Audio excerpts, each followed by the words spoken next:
In this video, I want to go back to that idea we had talked about in terms of theorists being interested in the problem itself as opposed to the algorithms that can solve them. So let's talk through this. On the right-hand side here, I have two pieces of code. Both of these are meant to solve the problem of searching for an element. So you can imagine we have an array, and in that array, we want to check if an element is there. Well, we have two general algorithms for doing that. One is going to be a linear search, the other is going to be a binary search. But these algorithms, right? These algorithms are very much related, right? They're almost the same. They're not quite identical, but they're almost the same. So let's think for a second. How are they the same? Well, they both solve the same problem.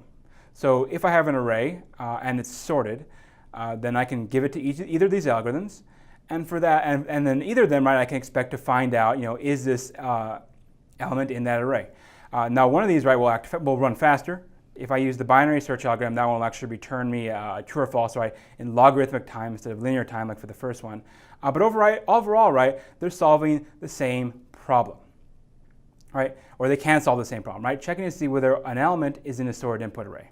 Now, where they do kind of differ is this idea of, oh, hey, maybe I don't know as much about my input, right? Maybe my input is actually an unsorted array. In that case, well, these things are no longer equivalent. If I give an unsorted array to my linear search algorithm, it may or may not find my actual input. If I give my sorted array to my linear search program, it may or may not find the correct answer. If I give my unsorted input array to my linear search, then everything will be fine. The reason is that linear search is going to go one by one and check every element. So each element basically has the opportunity to be the value that we're looking for. That's not the case in binary search. Binary search, right, is meant to have some sort of optimizations behind the scenes where we jump to the middle and see, hey, is the thing I'm looking for to the left or the right? And we use that basically to prune our search space, right? We only check on one side and ignore everything else on the other side. Gives us a huge speed up. But that implies, right, that the input is actually sorted.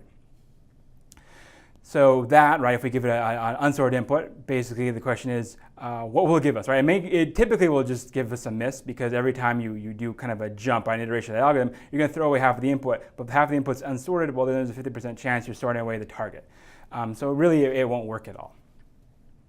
So in that case, right, they're different, right? So for the problem of finding a value in an unsorted array, they act differently. For the problem of solving it in a sorted array, they both act the same. Okay, so the main thing I want to really talk about here, though, is this idea that I have my two algorithms that basically are set up to solve the same problem, right? Both of them can be used to solve the problem of finding out if an element is an array, provided that array is already sorted. Now, surely one of them will take longer, but well, they're still solving the same problem.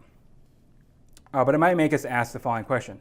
I have two algorithms that can solve this, and basically they have different running times, right? The first one I said is O of n, right? Linear time, versus the second one is O of log n, right? Logarithmic time. Logarithmic time is much faster than linear time. I have these two algorithms, and they take different amount of time to solve the same problem. Can I get any better? Is there a way to find out if an element is in a collection in O of, for example, one time, right? Even faster than logarithmic? Can I do it in constant time? That's a question a theorist would ask.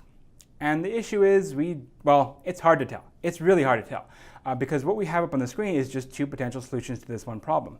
That is just, they're just solutions. They don't really tell us anything about the problem, in the general case. So a theorist would pose the following question.